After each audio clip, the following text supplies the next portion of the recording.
Hey, what's up, everybody? This is Gary with the Get Some podcast. And my guest this week is...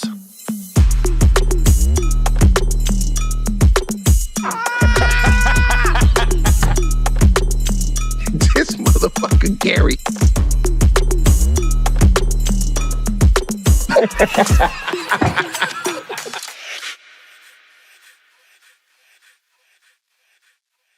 Hey, what's up, everybody?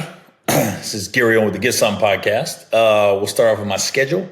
This weekend, I'm in Tampa, Florida it's called the Funny Bone now. It used to be the Improv, but I'm in Tampa. That's Friday, Saturday, and Sunday. We're about to add a second show Sunday, hopefully a third one Saturday, because we started with 5 and they're gone. So get your tickets to the added shows this weekend. And then next weekend, starting Thursday, February 6th, the show I'm always excited about, coming home to Cincinnati, Ohio, to the Taft Theater. So it's a Thursday night. So come see your boy. Skyline, Gold Star, Graders, Grippos, Bengals, Reds, FC Cincinnati, Withrow, Woodward, Ross, Moeller, Elder, St. X, Mount St. Joe, Thomas More, Covington, Kentucky. I think I covered everything in Cincinnati right there. So I'll be there this Thursday, February 6th. And then Friday, February 7th, I'm at I'm going to pronounce this right, the Bergen Performing Arts Center, Inglewood, New Jersey. That's for February 7th. And February 8th, Hackensack Meridian Health Theater, Count Basie Center for the Arts, Red Bank, New Jersey. And then going into Valentine's weekend, I got a busy week. February 12th, I'm in Arlington, Texas at the Improv.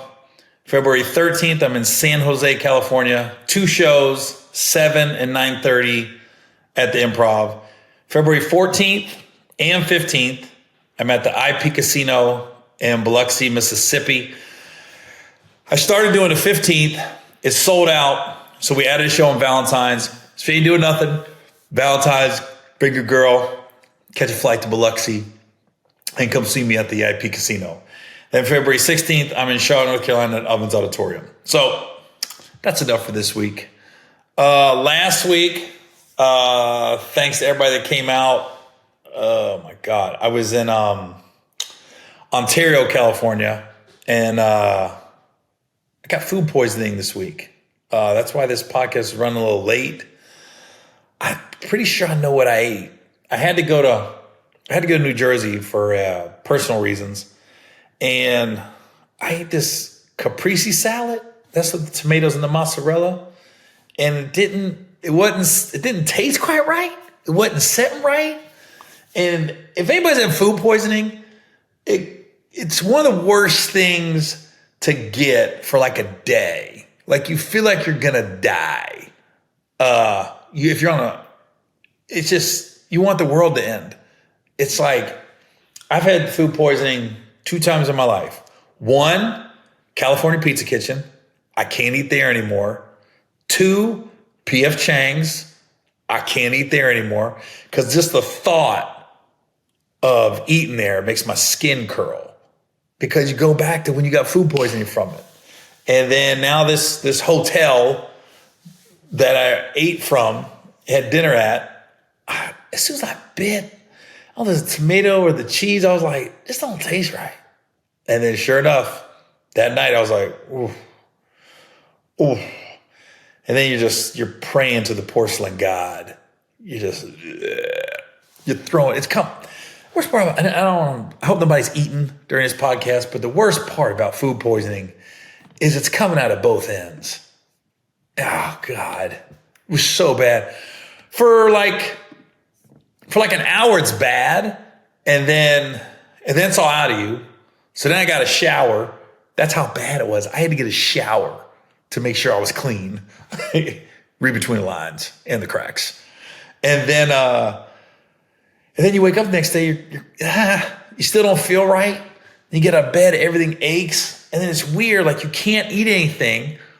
And all of a sudden as the day goes on, you start to get a little better.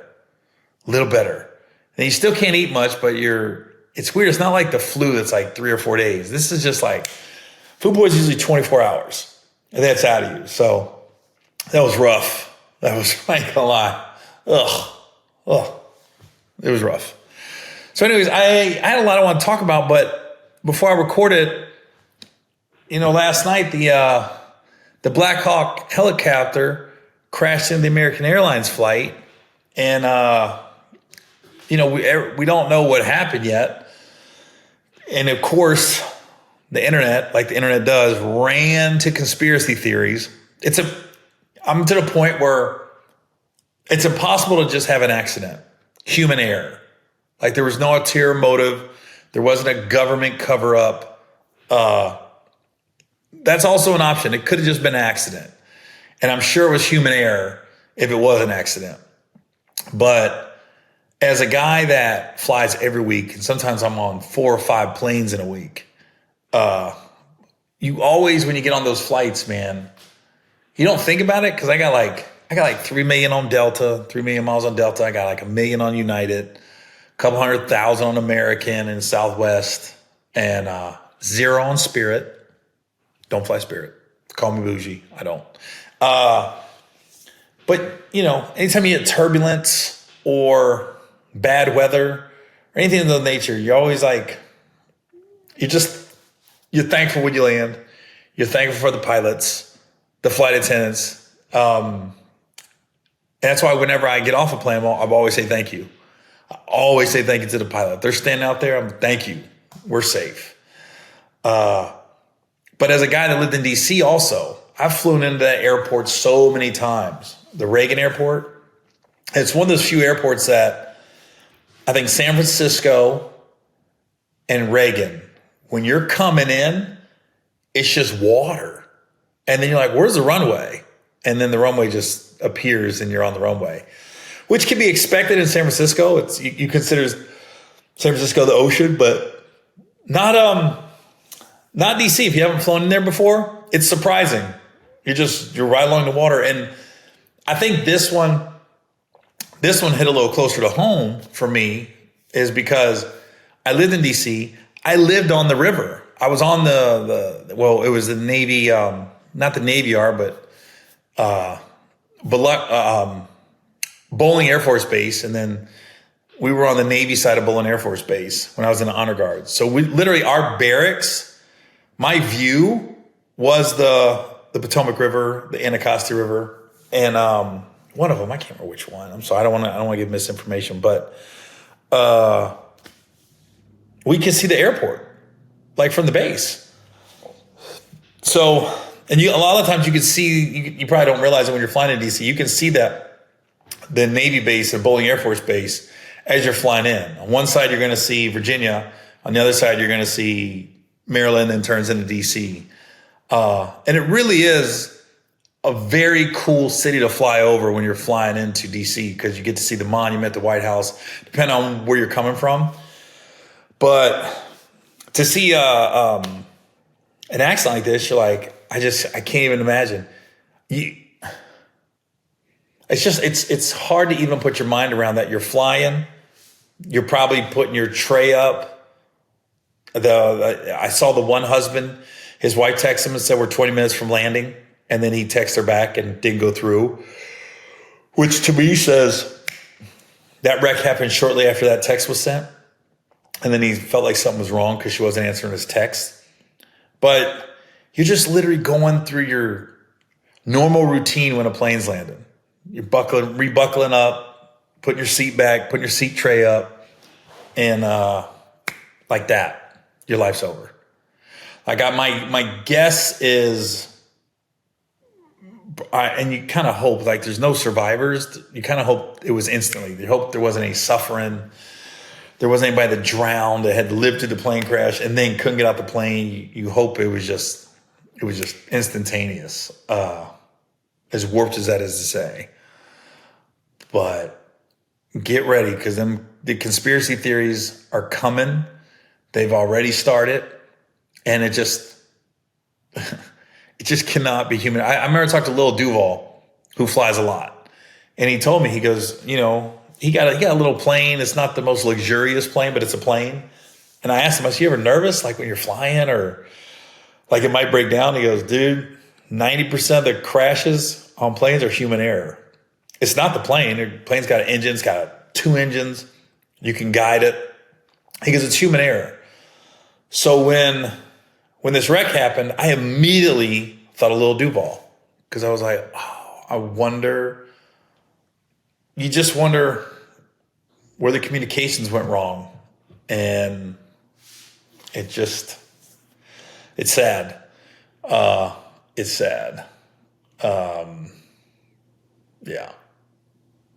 Especially being a guy that's flown into that airport so many times in my life and knowing exactly the views that those people on the plane were looking at when they got hit. It's just kind of, sometimes like you're going through life and you almost feel indestructible. You don't think about dying at all. And then something like this happens, especially somebody that flies a lot. You always, every time you get on a plane, you realize, whoa, this is completely out of my control. If something happens on this plane, I have no control. I cannot stop it. It wasn't my fault. I'm just a passenger on a plane. And it's just sad. I feel for all the families, people that either were on their way home, on their way on a trip to DC, and you wonder what went wrong with the Blackhawk. Because from the outside looking in, and I'm jumping to conclusions right now, it would seem like it was pilot error on the helicopter's fault. Because if the plane is in a commercial airspace and it's on its way landing, I'm sure this was a normal, everyday thing, So my guess would be the helicopter was in the wrong airspace. And that's just from the outside looking in. That's what I would say initially. And I hope it wasn't on purpose. I hope this isn't some, I don't know. I really hope it's just pilot error and it was an accident, is what I hope. But people are going to run with it regardless. I've heard people already blaming Trump. I'm going, oh my God, dude. I used to do a joke about how if it was raining, I'd be like, Trump, it wasn't raining when Trump wasn't in office. Or we never got a snowstorm when Trump was in office. I mean, God. He does a lot of things wrong. I'm not absolving him of stuff, but this wasn't his fault. Come on, let's slow down there. Let's slow down. It makes you, I don't know.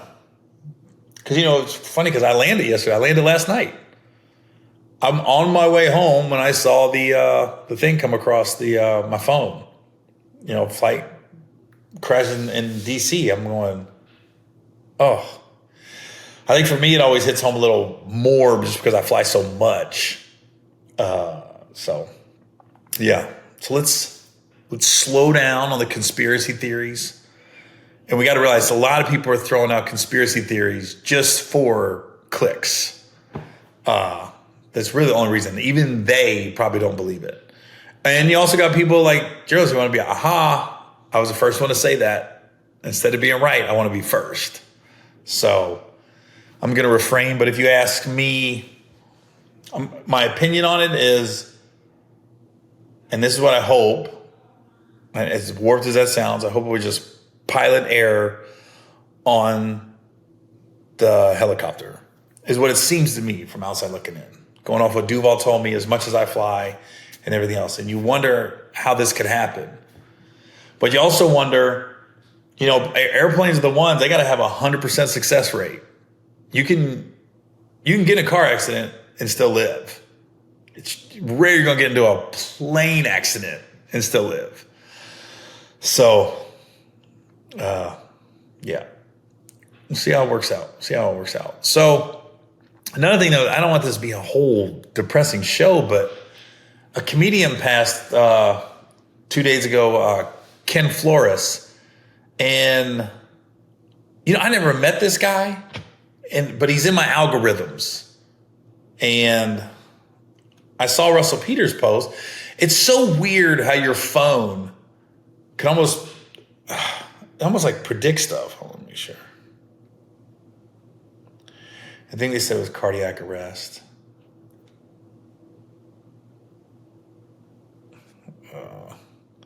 What a time for my internet to run slow.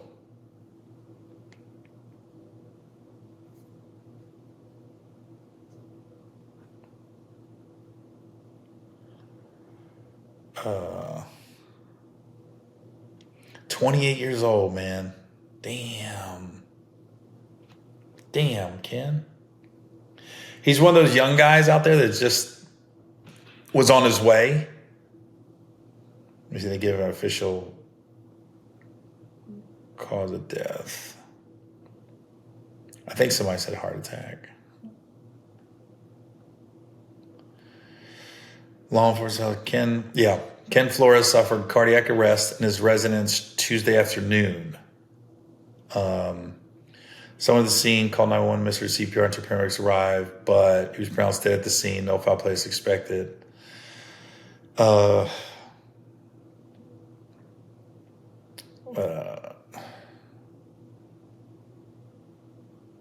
was getting ready to start a second tour, Butterfly Effect. He was one. It's odd. Like, he just started coming across my algorithms recently, and obviously comedians, you'll see somebody and you know, it's cool to see young comics coming up because you were once a young comic coming up, and he was funny. And since he's passed, there's people sharing DMs from him and text messages, and you could tell just by his response to things, his heart was in the right place, and he really appreciated the kind words and the advice from the OGs, the older comedians. Because Joe Coy posted, it was cool. And it's funny how in a text sometimes you don't know how to read it, but sometimes why is my internet running so slow when I really want to pull something up? Sometimes text can be misconstrued. Like, that's not how I meant for it to come off. But this DM he sent to Joe Coy, you can almost feel his spirit in it. You can almost feel like, oh, this dude's in it for all the right reasons. Hold on, Joe Coy.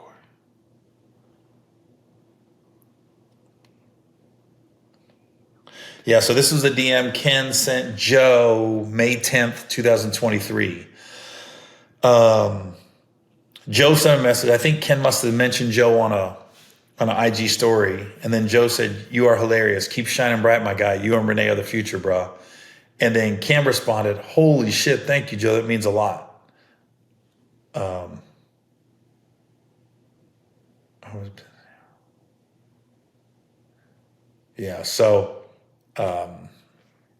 And that was just one of many I've heard about him. So it just sucks. I never got a chance to meet him. Never got to see him perform live or share the stage with him. But yeah, those guys that are snuffed out early, it sucked because sometimes you can see, like, I was thinking about in my life, like, you don't realize all the comedians that have passed away since I've been doing stand-up that I thought were, when I first started, there was Freddie Soto. I don't know if you guys remember Freddie Soto, but God, that guy was so freaking funny. And he had a couple TV deals and he hadn't really popped yet, but you could tell he was doing his thing. And I got a tattoo on my right shoulder back here. It says Soto. And that's my mother's maiden name. It's my grandfather's last name. Newsflash, I got Mexican in me. It's so funny, when I started doing stand-up, I was doing the black-white stuff so much. Like, I like black girls, and I got married and got mixed kids. I was like, dude, if I started saying I got Mexican in me, people are going to say I'm full of shit. Because I'm so pale, for one. But, yeah. My grandfather's from St. Louis Obispo, California. He's Mexican. He married my grandmother, who's just white. She's German and white. Just German white is super white. And they got married. So my mom's what, 50? I'm 25% Mexican. Big shock, I know. Can't tell. Blue eyes, blonde hair, pale as can be, but yeah. So I got Soto on my shoulder. So I remember I was open micing at the Comedy Store in La Jolla, and Freddie was coming down to do a weekend. And I just remember we played a joke, and we was like, yo, go up to Freddie Soto and say you're like his favorite comic. And I go, all right. So I go up and I go, bro. I was like, Freddie. I was like, I'm your biggest fan, bro. I go, I got your tattoo on my back. And I took off my shirt, and he just goes, whoa, bro. Bro, what the fuck? And then we were just kidding. I said, no, I'm a comedian, man. I got this on my back. And then we ended up hanging out. But when I first got to LA, God, Fred was always so cool. What year did he died in the 90s, man. Let me see what year he died. Freddie Soto. He was on his way. He's very much, he's maybe a little older than, he died in 2005? Oh, I thought he died earlier than that. 1970, 2005. Dang, Freddie. He was so funny. He died in his sleep at a friend's house. It was a drug overdose. Fentanyl. Oh, man. I never knew that. I never knew he died of a drug overdose. Damn. He was so good. Such a good dude, too. Oh, man. I didn't know that. I did not know. That's the same way my brother died. My brother was shooting up heroin and ended up being fentanyl in it. And that's how he died. Oh, man. I didn't know that. Huh. Yeah, but it was like, God, Freddie, and then Tyler from Atlanta, Dirty South. I was thinking Paul Mooney. I remember I first got to LA, Paul Mooney was like, he was going up every night at the Comedy Store. When I first got to LA, two people went up every night, Paul Mooney and Eddie Griffin. Every night they were up on on the stage. I'd never seen nothing like it. So yeah, it's kind of sad. So yeah, it's all the friends and family, Ken Flores. I'm sorry I didn't get to meet him. But everything I hear, he was on his way. He definitely had the talent. He had the right attitude. Just sucks. And I think it's so odd that he just popped up in my algorithms. Like he just started popping up on my page for whatever reason. He just started popping up because the first video I saw of Ken, he was at, I believe, Zany's in Chicago, and he tripped walking on the stage and he fell. And the crowd started laughing. He got up and just addressed it for like 5 minutes. Like, y'all ain't shit. You ain't trying to help nobody, and laughing and cutting up. But just the fact that he fell and just, like comedians that we do, you immediately make a joke. And we're the best is self-deprecating humor. And yeah, and then when I tell you that was probably a week ago, it's similar to Ralph Barboza, right? Never met him, but he's a guy that's killing right now, selling a lot of tickets. And I didn't know who he was till George Lopez brought his name up on a podcast. And then the next day, Ralph's all over my algorithms. It's like your phone it knows stuff. And now he's all over the place. But I've never met Ralph Barboza yet, but he's a young guy and he's doing his thing. So yeah, it's just sad. So anybody that knew Ken, everything, that just sucks. Got another up and comer. You know what's odd too? I've been noticing like a lot of the quote unquote OGs, they're always asked about, do you have an issue with the new social media comics, the younger comics? But it seems like the younger comics never have an issue with the older comics unless they're brought up, unless they're dragged into something.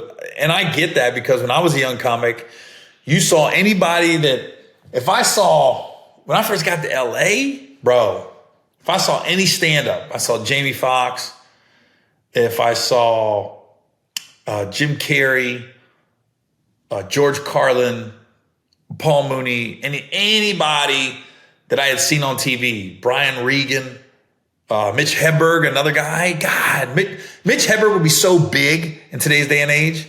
No doubt that guy would be doing arenas. No doubt. Again, drug overdose. But anytime I saw those guys, I was just excited to see him and to get their like kind of stamp of approval. Like, yo, bro, you're funny, man. Keep doing it. Like, that's all you look for as a young comic. But it's funny, like, it just hit me like, they're always asking the OGs how they feel about the young comics. Almost like baiting us a little bit. And some of us take the bait. I always say, nah, I look at the young comics and I cherry pick everything I can off how they're doing stuff. I'm not going to be doing dances and stuff, but the fact that I was like, why haven't I had camera guys in every city recording my sets? Because you never know when that magic's going to happen. You never know when you're going to get that viral clip or that viral off the dome joke, or somebody in the crowd says something that just resonates with people on the internet. So, and to those people that are always saying like, oh, all we're seeing is crowd work. Well, the reason is you got comedians out, we don't want to burn all our material on the internet like that. You got to have something ready for when the Netflix or Hulu or Amazon calls. And plus, like when you go see somebody for like an hour and a half as a headliner, unless you're specifically like a Nate Jackson who has jokes, but and I'm sure I'll bring it back, but he had his night where it was just crowd work. And people paid because they knew he was going to do nothing but crowd work.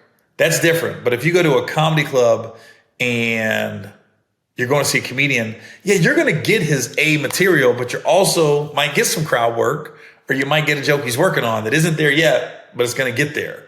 I did a joke 2 weeks ago in Toledo, Ohio. And anybody was in Toledo, I did a joke and it went so good. First time I ever told on stage, but then I took it too far.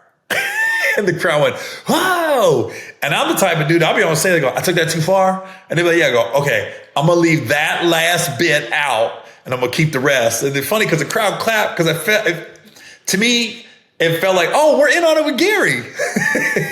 We helped him write a joke, which in essence they kind of did. Because if you see me live, you'll see the joke. It's about my old neighbor in Ohio. It was my son and daughter's friend in Ohio, just so you know, keyword there. But yeah, it was a funny joke, and then I can honestly say I took it too far. But excuse me, that was disgusting. A little bit of that food poisoning coming back. But yeah, okay. Flipping stories. Watch how I segue this. Flipping stories into my flip house. So as you know, I've got 2 flip houses in Atlanta, and I've partnered with this guy, Gene Johnson. And we, one house is almost done. Oh, it's so freaking beautiful. From where it started, like it was a piece of shit, but it's in a gentrified neighborhood. If you go where it's at in Atlanta, like half the houses are like, oh, it's dope. And the other half is like, needs a little work, but it's such a great location. It's really close to downtown. You can literally see the Mercedes-Benz Dome from certain parts of the yard. Anyways, I got a work crew, right? And I'm gonna post the video. Well, the work crew, they're hired and they have other jobs that they do. And so they're independent contractors, basically. So I got a text from Gene Johnson, my business partner on these flip houses we're doing. And at one of the houses that they were working on, they got robbed at gunpoint. I was like, so he texted me and told me like, we're going to be delayed a little bit on one of our properties. Cause he's like, they're dealing with this. I guess one guy's truck got stolen. They stole all the tools, and luckily, the house has got security cameras on it that they were working on, and they got videos. They didn't get a video of the robbery, but they got a video of the guys that robbed them. And they were young dudes. And I'm just going, oh, it's such a violation, you know? So we do have the video. We're going to post it real quick on here. And if you see these guys, call, turn them in, let them know. I felt so bad for the guys because they're working really hard on one of our properties, and just good guys, just hardworking dudes. In the middle of the day though, and it was on like a Sunday because it was last week. I didn't want to say anything yet, but I was just like, who? This is my thing, like.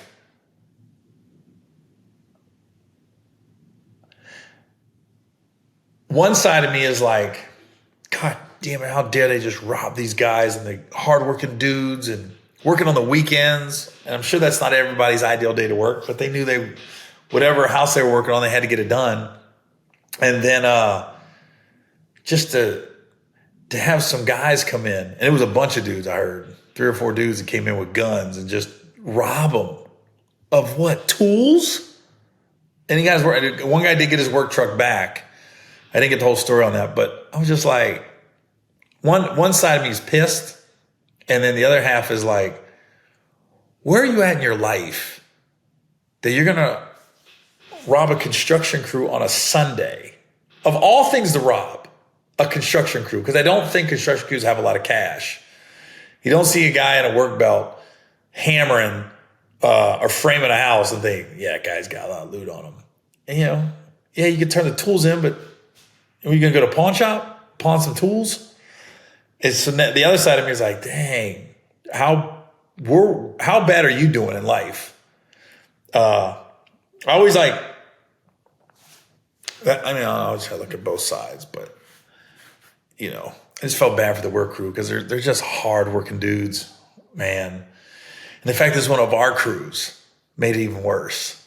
Like, granted, they're not only working for us, they're working for other people, but, I told Gene, I said, well, when our house is done, I got to come in and take them out to dinner and da-da-da. And then he told me they're all young dudes because they're all in their 20s. I was like, yeah, Chick-fil-A is probably good. Guys in their 20s. I don't know why I thought someone was older. He's like, nah, Gary, they all under 28. I was like, dang, everybody at our work crews in their 20s. Okay. So, yeah. So we're going to post it's just a quick security camera picture of the guys that did it. And if you see them, I feel like I'm on Crime Stoppers now on my podcast, is what it is. Hey, what's up? This episode is brought to you by Blue Chew. Now, I know what you're probably thinking. Does it work? Does Blue Chew work? I just put it like this. You'll be mistaken for a soldier with that full salute. I know Elon's shooting you to Mars with that pocket rocket. How about when you like somebody calling you an Eagle Scout with the way you pitch that tent? That's what I'm talking about. Blue Chew doesn't want to stop until every man is bricked up like a brick house. That's the whole mission. I'm just saying you could be missing out on the best sex of your life. So listen, this is a call to action right now. We got to make this happen. Make life easier by getting harder and discover your options at bluechew.com. And we've got a special deal for our listeners. Try your first month of Blue Chew free. Visit bluechew.com for more details and important safety information. And we thank you, Blue Chew, for sponsoring this podcast. Now go get bricked up. So, all right, let me get into sports before we close this episode out. What I say last week, I want the Bills and I want the Commanders. But I think it's going to be Philly and Kansas City. Philly and Kansas City. I think this is the most. How can I say it? Like, I'm not like super looking forward to the Super Bowl. Usually there's a storyline. You want somebody to be the first time winner. This one, the Chiefs have become the Patriots. It was just, you got sick of them being there.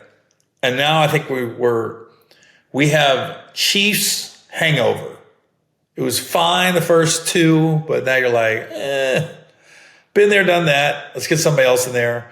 You got to feel bad for Josh Allen and the Bills fan base. I mean, there were so many good storylines. The Bills and Lions would have been a dream Super Bowl. Dream. Because you knew one fan base was finally going to get a ring. And now it's freaking Philly and Philly. I mean, Gilly the King gets to dance, and Kevin Hart gets to. Hopefully, he doesn't rush the stage again if they win. You got Michael Blackson, Bradley Cooper. You know, they're just a well-run organization. I think I don't like Philly because they do everything I wish the Bengals would do. They go and they make moves. They sign big free agents. They're their own people. They're like, all right, we'll restructure a contract because I got small red flags right now. What Duke Tobin said at the Senior Bowl. He said he's brought up, and of course I'm making this about the Bengals again. Yeah, I'm going to get back to the Chiefs and the Eagles, but give me a break. But he said, T, we got to see if it works. Trey, we understand he's outplayed his contract. We are going to give him a new offer, but we can't have the highest paid players at every position, which I was like, what? So obviously we have the highest paid quarterback. We're going to have the highest paid wide receiver, Jamar Chase. And now they're like, well, we can't have the highest paid D end. And I'm going, oh my God, he's literally, I feel like he's setting the fan base up for a disappointment. And I'm just going, oh my God. I mean, T ain't even tripping. T's like, I'll take a little less. If I can stay with Burrow and Chase. Like Burrow said, it's just chess. You just moving money around here and there, but you got it. You got it. It's funny, all the good teams never bring up the salary cap. They figure it out. The bad teams always blame it on the salary cap or the dysfunctional teams. So we have the money. We got it. I'm just going, just re-sign Trey. Trey was the only guy on the defense you felt like, oh, we got a shot. We can stop him this year. I mean, that last game against Pittsburgh, I mean, he shut that last drive down with the sack.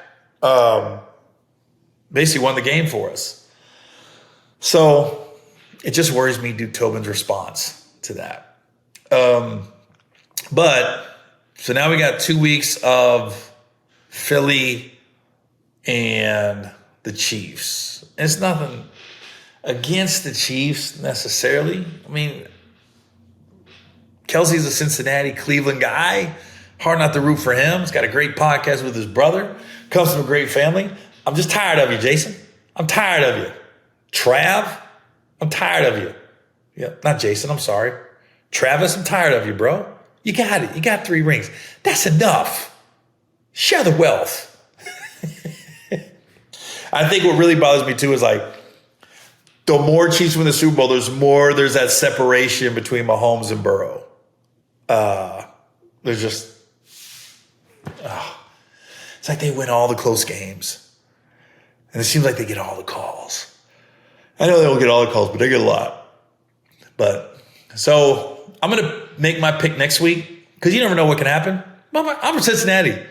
We had Stanley Wilson overdose on Coke the night before the game. Ruined our whole Super Bowl that year. Really, if Stanley Wilson does not drug overdose the night before the game against the 49ers in Super Bowl 23, we win that Super Bowl. And I stand on that. We had the better team. But you go in there and now you're like, your whole game plan, like people, I know I'm taking it back. People forget Stanley Wilson was the bell cow in those playoffs. He was coming on.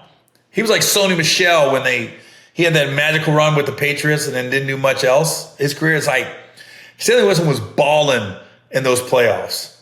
And then just, I'll never forget that. I'm like, no, not the Bengals, man. So I'll refrain because a lot can happen in a week. Gilly might, I don't know. Gilly might do something strange. That was the coolest part, though. I think that bothered me most, being such a Bengals fan, how Philly ownership and the coaches, they just embrace Gilly because he's become their unofficial mascot. I mean, the guy is everywhere. He ran him out on the field and then did like an army crawl and then like is in the locker room. He's got to dance. I'm like, oh, like, I get it. Trust. I'm jealous, but I get it.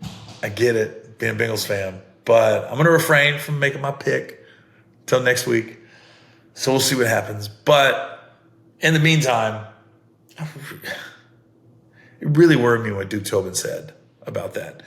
And to all the other teams out there, don't sign T. Higgins. Don't. He's not worth the money. He gets hurt a lot. He'll never be a number one. So he's number two. He was only good because of Burrow and Chase. And, you know, I wouldn't sign him. He's definitely not worth it. Just go look at somebody else.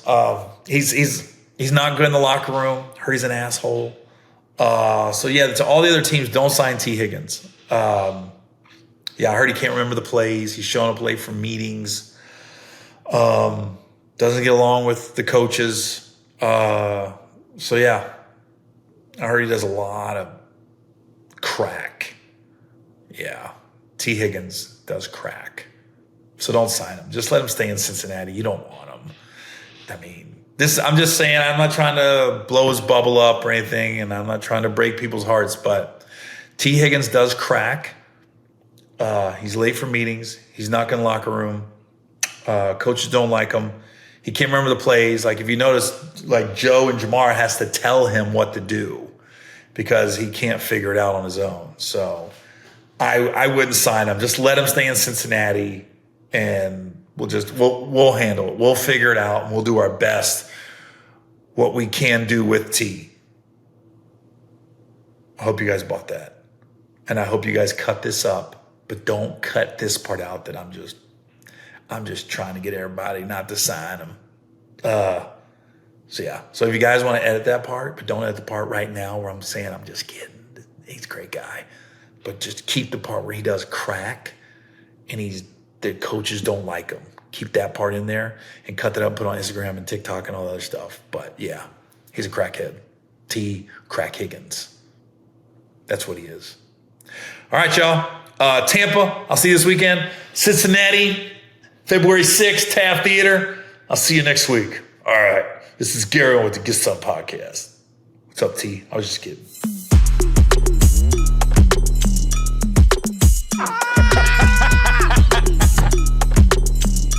This motherfucker Gary.